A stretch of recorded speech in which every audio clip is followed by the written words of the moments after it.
big part of it.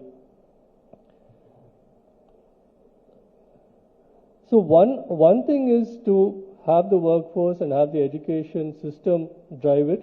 The second thing is to have a government that is proactive in engaging in a number of schemes. The Pudumai Pen that the minister spoke about, the free bus travel, and also the hostel system, which becomes very critical because in industrial areas, especially in our state, go further and further away from the city. And while we have probably the best safety record of any state, there are concerns on that, and ensuring that you have hostels where women can actually work and live in close proximity lends to the fact that we have a stronger women workforce than other states. If you look at the budget, for example, even in the Tamil Nadu budget, for example, it focused on 7 themes, out of which welfare for women was a pioneer. There's also allocation of significant budget towards some of these schemes that were done. And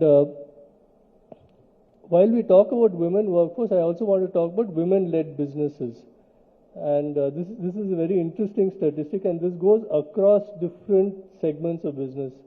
I had the fortune of being in a couple of startup events over the last couple of weeks, and Tamil Nadu has, I think, 8,600 startups, and 47% of them have at least one women founder in them.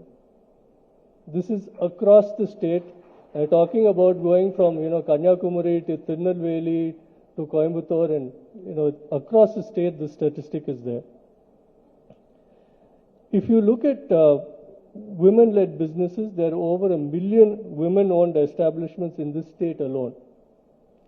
Here we're talking about going into the micro shops, everything. If you look at it, there are over about 1 million such enterprises.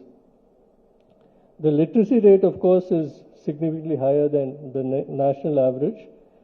And the MSMEs, if you look at it, there's a significant amount of women entrepreneurs in that, which doesn't really come across. I would even go one step further. When you think of agriculture, think of farmers. You would think that farmers are men. But I have experience in some areas, for example, in Dharmapuri, which is, in Tamil Nadu.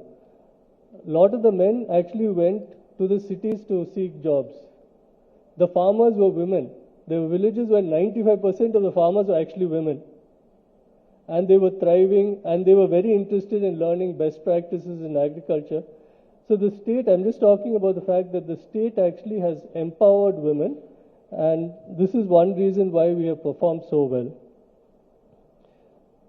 CII has India Women Network, which was started about 20 years back. We have over 300 members in our Indian Women Network. They promote women participation in the workforce, growth and leadership, co-create ecosystems that enable women to live up to the full economic potential. And this network has actually promoted diversity. So we work also along with companies in this. We have 9 chapters. IWIN is across the southern states of India, but notably in Tamil Nadu, if you look at it, Karur, Salem, Erode, and Madurai is close to being opened, other than Chennai.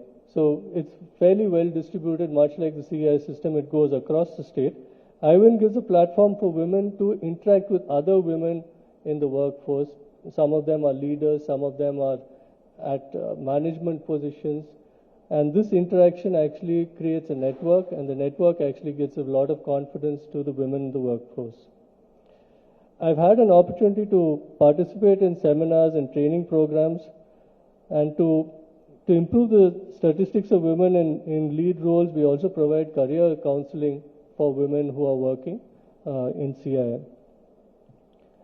Members of IWIN have worked in important initiatives such as child education, women empowerment, and we actually look at having individual members, corporate members.